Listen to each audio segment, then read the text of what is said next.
Au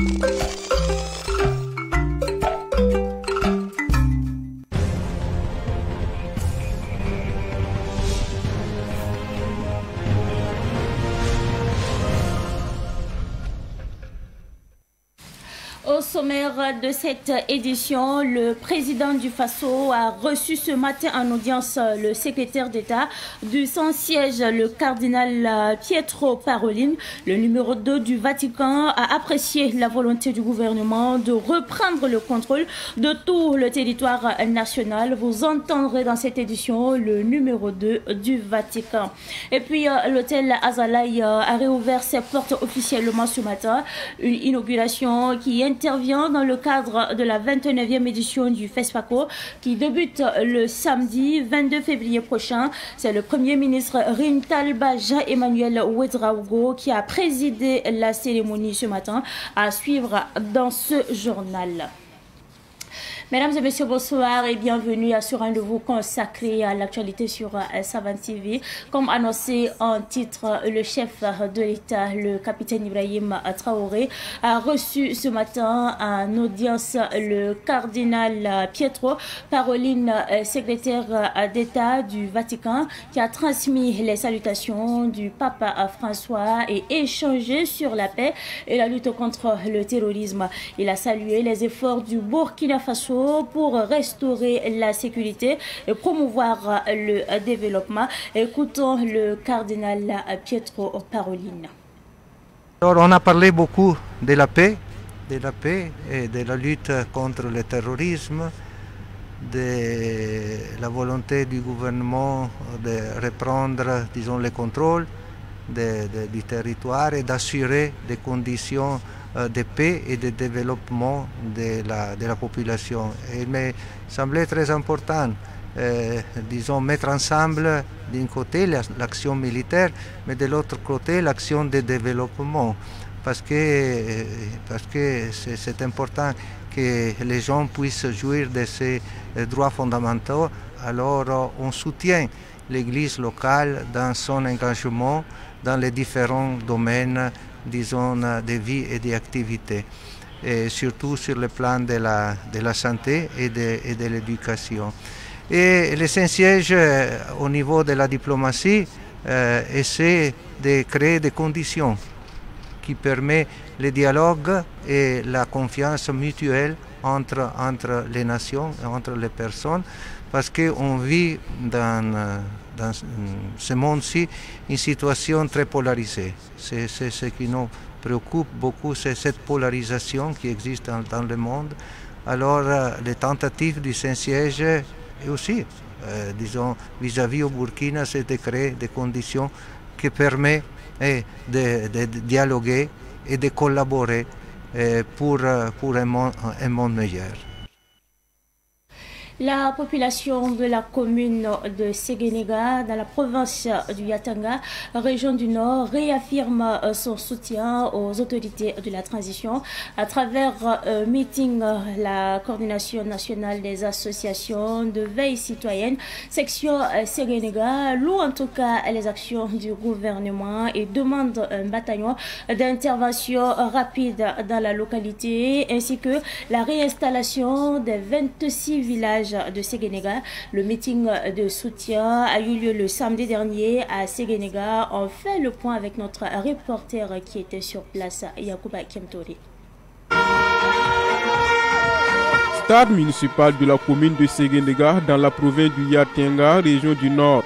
La coordination nationale des associations de la veille citoyenne section Séguénéga sonne la mobilisation autour des idéaux du capitaine Ibrahim Traoré. Les 63 villages et 6 secteurs de la commune rendent hommage aux forces de défense et de sécurité FDS et aux volontaires pour la défense de la patrie VDP et les encouragent à maintenir le cap pour mettre définitivement fin au terrorisme. L'objectif du meeting de ce jour est de renouveler notre soutien total à son excellence le capitaine Ibrahim Traoré et son gouvernement et de magnifier nos FDS et VDP qui se basent jour et nuit pour assurer la sécurité de la commune. Je lance un appel à tout Burkinabé de se joindre aux idées de son excellent le capitaine Ibrahim Traoré pour la libération totale de notre pays.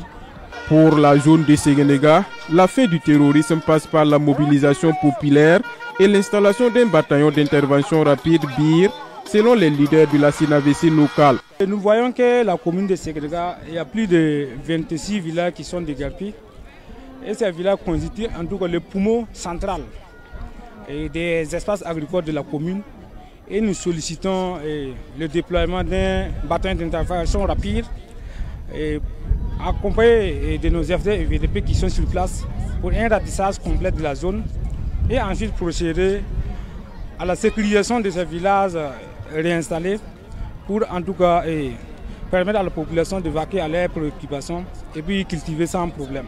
Pour marquer sa solidarité avec les FDS et les VDP, la CNAVC Séguénéga leur offre 2 tonnes de riz et de maïs et des bidons d'huile.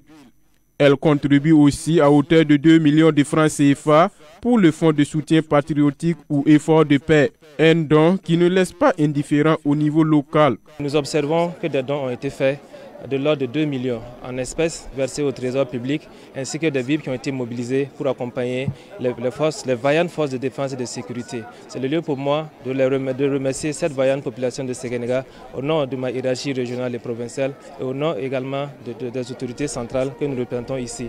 Nous souhaitons qu'au-delà de la symbolique de ces meetings, que des initiatives similaires se perpétuent parce que nous sommes toujours engagés dans plusieurs fronts, sur plusieurs fronts et nous souhaitons que la population reste toujours engagés à nos côtés, aux côtés des forces de défense et de sécurité, des VDP, des autorités, de sorte que le combat qu'on mène actuellement n'est qu'un seul père et que la victoire aussi n'est qu'un seul père. La coordination nationale des associations de la veille citoyenne, section Séguénéga, profite de l'occasion pour remettre une lettre au gouverneur pour transmission au chef de l'État.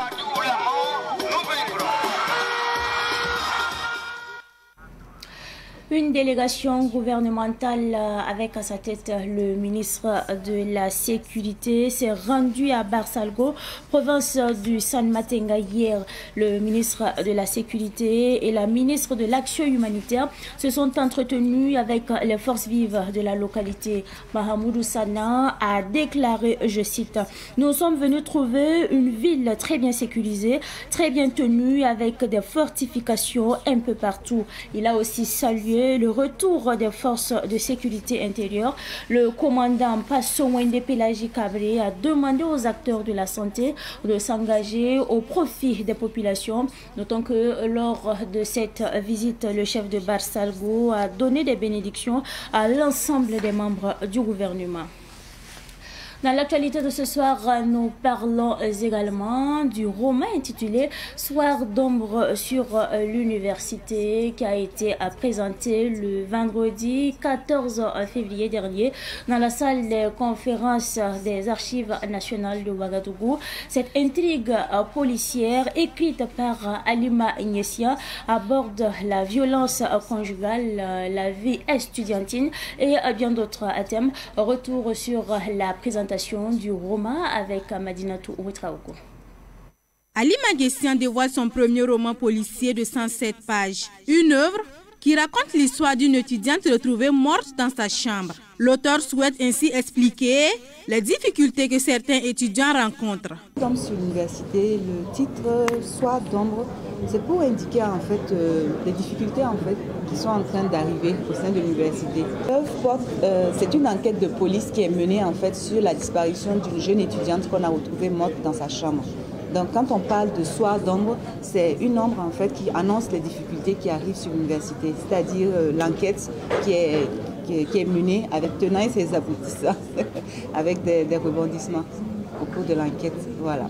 Cette première œuvre de Alima Ignessia vise à inviter la jeunesse à faire de bons choix. C'est une façon en fait d'interpeller tout le monde, pas forcément les filles. C'est un genre, les filles et puis les hommes, bon, les hommes sont les protecteurs des femmes. Donc c'est important aussi que tout le monde se sente concerné par les situations qui sont entre autres évoquées dans le livre. Voilà. Bon, je dirais, faites le bon choix. Faites le bon choix dans la vie. Il y a des situations qui peuvent vous arriver. Et il est important de savoir préserver sa dignité face à certaines difficultés qui se présentent face à nous. Ne pas sombrer en fait dans la facilité. Voilà. Aminata Konaté, marraine de la cérémonie de dédicace, invite chacun à lire cette œuvre qui sensibilise la jeunesse, en particulier les étudiants. C'était pour moi pas un devoir mais une obligation d'accepter son invitation en tant que marraine pour l'accompagner pour cette cérémonie. Je ne vais pas rentrer dans le détail, mais je vous avoue que vu la qualité de la personne qu'est Halima, pour moi c'était vraiment, comme je vous dis, un honneur de la soutenir et d'être là aujourd'hui avec elle. De façon générale, je retiens une invite de la romancière à l'endroit de tout le monde, des hommes, des femmes, et surtout des jeunes filles qui sont souvent dans des situations difficiles et qui sont dans l'obligation de faire un choix de vie.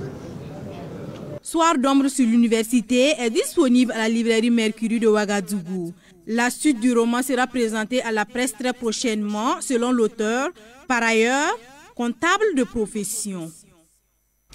Le groupe Sana Voyage était samedi dernier dans les locaux de Curie Média à Saptenga, à la sortie nord de Ouagadougou. Une visite qui renforce le partenariat entre les deux structures. C'est un reportage signé Abdoulaye Kinda.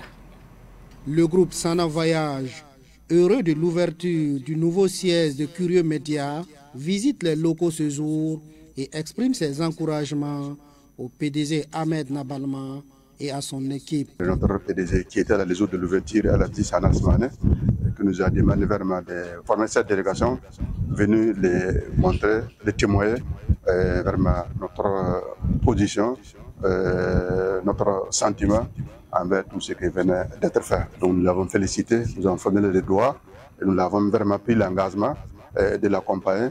Notre mesure de possible et surtout quand les besoins se font sentir, on va rester à ses côtés pour que vraiment les objectifs qui est visé pour la création de ces joyaux puissent être atteints sous temps fait, Inch'Allah. Le directeur de publication du journal Curie d'Afrique et PDG du groupe Curie Média, satisfait de la visite, annonce par ailleurs la signature d'une convention de partenariat entre les deux partenaires. C'est un sentiment de joie, un sentiment de fierté.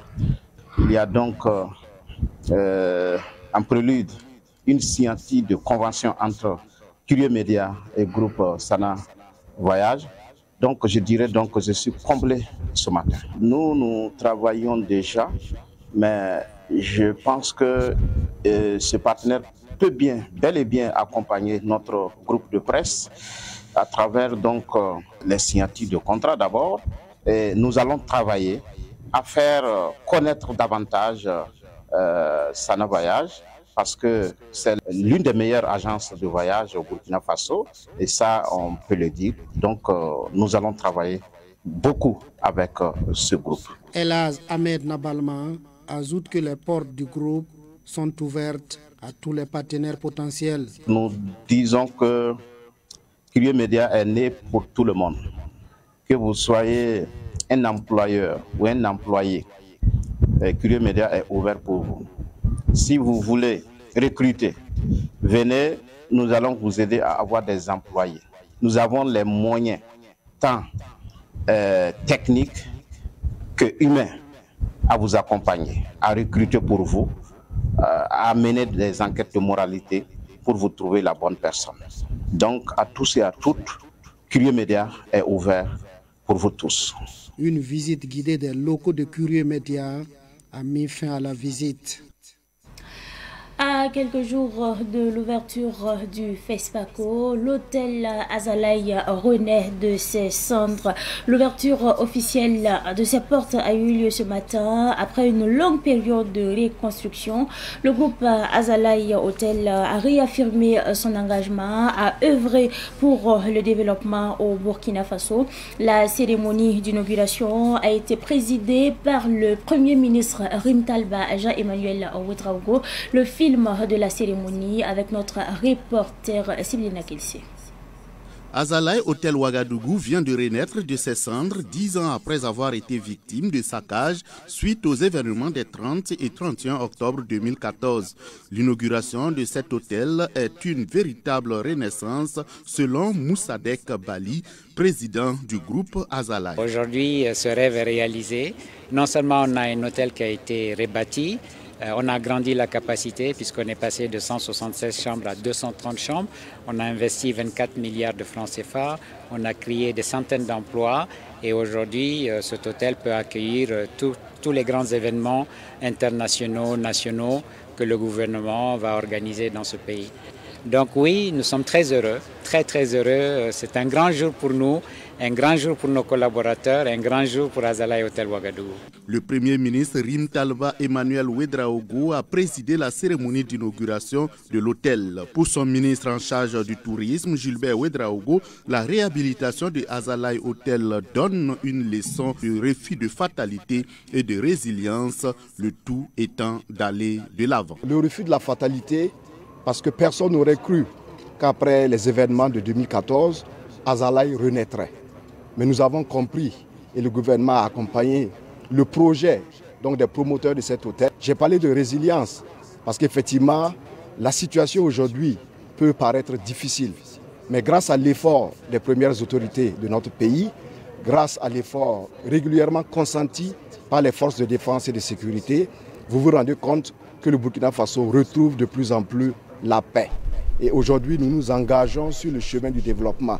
Et ce complexe hôtelier vient prouver que désormais, au Burkina Faso, on peut investir sans craindre quoi que ce soit parce que les conditions sécuritaires sont réunies. Le ministre Gilbert Ouedraogo lance un appel aux Burkinabés, aux amis et partenaires du Burkina Faso. Donc nous voulons véritablement lancer un appel, dire aux Burkinabés qu'ils peuvent être fiers parce que Azalaï Hôtel Ouagadougou est une réalité aujourd'hui.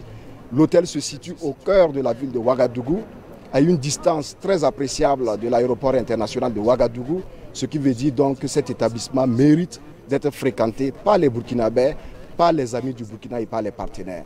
Donc nous accordons beaucoup d'intérêt et son Excellence, Monsieur le Premier ministre l'a indiqué, Azalaï Hôtel va vivre, l'économie du Burkina Faso va prospérer et le secteur de l'hôtellerie également va prospérer. Azalaï Hôtel Ouagadougou compte 232 chambres, des salles de réunion et des banquets entièrement équipés, une piscine, un restaurant gastronomique et 2 bars, un cadre idyllique propice au travail et à la détente. Et à moins de 10 jours de l'ouverture de la 29e édition du FESPACO, le problème des salles de cinéma à Ouagadougou se pose avec acuité, en particulier dans les zones périphériques où les salles sont abandonnées depuis la fin de la Révolution. Notre reporter Daouda Meogo est allé à la rencontre du gérant de la salle de cinéma de Padoua, une salle de cinéma fermée il y a de cela 11 ans. Si le FESPACO est une vitrine exceptionnelle pour le cinéma africain, il n'en demeure pas moins que les infrastructures locales peinent à suivre le rythme. De nombreuses salles de cinéma mettent la clé sous le paillasson les unes après les autres, notamment à la périphérie de Ouagadougou. C'est le cas de la salle de cinéma de Padoua qui est devenue l'ombre d'elle-même depuis le 9 décembre 2014. On a organisé le concert de l'artiste Filovi en 2014. On a même payé à l'avance, donc l'artiste n'est pas pu venir. Donc, vers 21h, les anciens nerveux sont cassés la salle et ils sont mis feu. Le maire Armand Pierre Bégonet m'a promis que la salle va arriver c'est 2 semaines, 1 mois seulement, que ça va reprendre. L'artiste aussi, un mois donné, on s'est réunis qu'on va faire ça à la mienne. Je suis parti voir mon avocat, il n'y a pas de problème. Lui aussi, zéro, rien n'était fait. Chaque année aussi, on parle à la justice pour renouveler le contrat aussi là-bas. À la justice aussi, zéro. Ça fait 11 ans. On n'est plus que 7 personnes qui travaillent dans la salle là. Donc pour le moment, en tout cas, ça ne va pas. Cette triste réalité contraste avec la politique cinématographique de la Révolution d'août 83 qui avait présidé à la construction des salles de ciné périphériques. Celle de Patte d'Oie était le site privilégié de Amadou Wanga, amoureux de films africains. Privé de cette ambiance, il ressent un vide et une profonde nostalgie. Depuis que la salle de ciné est fermée, je ne sais pas quoi dire, seulement que je ne suis pas content. C'est à travers cette salle que je regardais les films africains tels que Boudiam. J'aime vraiment les films africains et leur absence sur grand écran est une grande perte pour nous tous. Je suis riverain de la salle depuis très longtemps et j'ai vu à quel point elle était un lieu de rencontre et de découverte pour les amoureux du cinéma. Je demande aux autorités de travailler pour la réouverture des salles fermées au Burkina, car c'est vraiment un canal que nous pouvons utiliser pour promouvoir notre culture. Même son de cloche sur le responsable des jeunes du quartier de Patte d'Oie. Pour lui, cette salle abandonnée constitue un manque à gagner important car elle servait de cadre de rencontre pour les jeunes et de carrefour d'activités culturelles pour les lycéens. Actuellement, là, les jeunes de Patte d'Oie sont en train de souffrir puisqu'ils se rencontraient ici. À part de films, là, même, ils venaient ici même pour les autres activités. Même les élèves, s'ils veulent faire leur rencontre, c'est ici. Nous, on les donne comme ça. Bon, maintenant, les enfants ne savent pas où aller maintenant. Bon, en tout cas, actuellement, les jeunes de Patte d'Oie souffrent à cause de ça, les ciné de Patte d'Oie. Las d'entendre une hypothétique solution venant des autorités, les jeunes du quartier se sont cotisés pour remettre en place les ouvertures de la salle de ciné, refusant de voir ce lieu abandonné devenir une ligne de voleurs. Comme c'est cassé maintenant, le volet est en train de passer, ils sont en train de faire le réunion ici pour faire l'humain des gens. Donc nous ici on a décidé, bon c'est ça, on va faire comment pour que le volet ne soit pas ici. Nous aussi on l'a dégagé. On a fait l'union, on a cotisé l'argent, on a bouclé le porte là qu'on avait cassé là. Et puis nous aussi, on est en train de causer ici et puis pour sécuriter le quartier là quoi. Le gérant de la salle de ciné de Patte d'Oie appelle le président du Faso, le capitaine Ibrahim Traoré, à se pencher à la réhabilitation du site et au-delà, parce que l'image de capitale du cinéma africain de Burkina Faso en dépend. Rappelons que la salle de ciné de Patte d'Oie a été saccagée en 2014 après l'annulation d'un concert de l'artiste musicien Flobi. Le Burkina Faso comptait une 60aine de salles de ciné sous la Révolution, mais aujourd'hui, il ne reste qu'une dizaine. Après ce reportage sur le problème des salles de ciné à Ouagadougou, dans le cadre bien sûr de la 29e édition du FESPACO, nous parlons cette fois-ci de l'église catholique du Burkina Faso qui célèbre cette année le 125e anniversaire de l'évangélisation au Burkina Faso. Une célébration qui referme ses portes avec une messe d'action de grâce. Des milliers de chrétiens, des autorités gouvernementales, coutumières et religieuses ont pris part à la cérémonie de clôture hier dimanche sur la colline mariale de Yagma. On fait le point avec notre reporter Ahmed Joël Compaoré.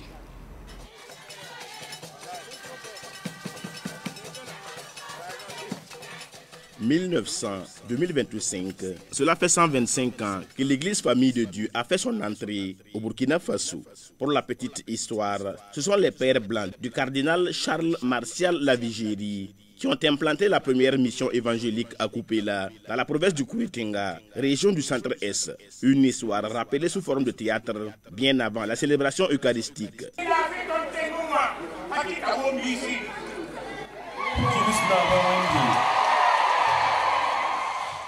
Une célébration présidée par l'envoyé spécial du pape, le cardinal Pietro Parolin. C'est surtout un message de communion. Le pape a voulu être présent à travers le cardinal secrétaire d'État, son collaborateur, pour partager la joie de cette église, de cette communauté. Mais l'assemblée que nous avons vue ce matin est déjà un signe d'espérance, d'une foi très forte. C'était l'impression que j'ai reçue. Des milliers de fidèles chrétiens sont venus des différents diocèses du Burkina pour rendre grâce à Dieu. Je retiens qu'il y a des pionniers de l'évangile qui ne se sont pas ménagés afin que le nom de Jésus-Christ soit connu, afin que l'évangile soit porté aux nations. Nous devons continuer à annoncer l'évangile. Le Seigneur l'a dit, allez dans toutes les nations et faites-en des disciples. C'est avec joie que nous sommes venus tous ensemble pour prier Dieu, lui dire merci pour toutes les grâces qu'il nous a données pendant ces 125 ans. Monseigneur Prosper Contibo, archevêque de Ouagadougou, remercie le Seigneur pour toutes ses grâces. Nous disons merci au Seigneur compte tenu de ce que nous voyons et nous confions le reste des années puisque nous cheminons vers la célébration d'autres jubilés. Une délégation gouvernementale avec à sa tête le Premier ministre a fait le déplacement de Yagma à l'occasion de cette messe de clôture du jubilé des 125 ans de l'Église au Burkina. Nous souhaitons que toutes les prières qui ont été formulées à l'occasion de cette grande célébration puissent donc avoir grâce aux yeux du Seigneur pour le retour de la paix au Burkina Faso, pour le retour de la paix au Sahel et surtout pour l'épanouissement des populations. La célébration du jubilé des 125 ans d'évangélisation au Burkina a débuté le 22 janvier dernier à Koupela. Elle s'est tenue sous le thème Église Famille de Dieu au Burkina, 125 ans d'évangélisation, bilan des options pastorales et perspectives pour un nouveau départ.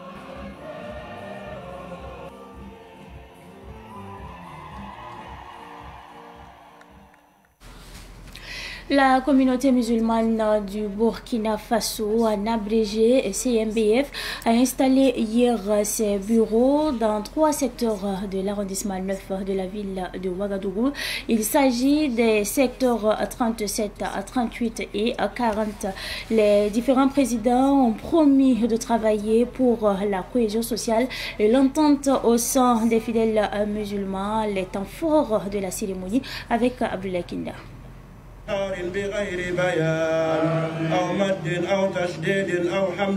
C'est après un consensus des fidèles musulmans des 3 secteurs que les différents bureaux ont été mis en place. Le bureau du secteur 37 compte 96 membres, celui du secteur 38, 207 membres et 49 membres pour le bureau du secteur 40. C'est le président de la communauté musulmane de Burkina Faso, Elhadj Moussa Kwanda, qui remet le bâton et le Coran aux différents présidents. Au nom des 3 présidents des bureaux des secteurs 37, 38 et 40, Omar Siré parle de leur mission.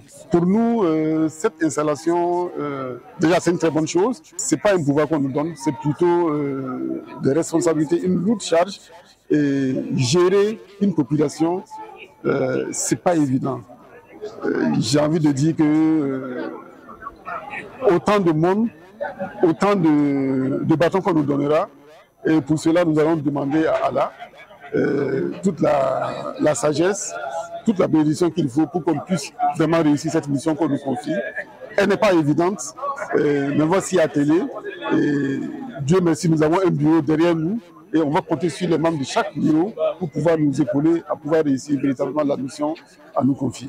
Les présidents et les oulémas, les chefs traditionnels, ont tous invité les 3 bureaux à s'investir pour la cohésion et l'entente au sein de la communauté des fidèles musulmans de l'arrondissement 9.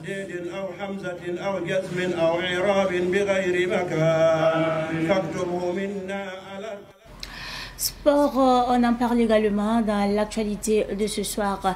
Canal Plus Burkina a réuni les passionnés du football le samedi dernier à Squash Time Ouaga 2000. Ils ont suivi le match de la Bundesliga entre le Bayern Leverkusen où évolue le Burkinabé Edmond Tapsoba et le Bayern Munich. La rencontre s'est soldée par un match nul, mais cela n'a pas entamé en tout cas l'enthousiasme des supporters burkinabés. Les détails avec Sidiki Kabli. Les jeunes fans de ce club allemand ont affiché leur soutien indéfectible à leur idole Edmond Tapsoba.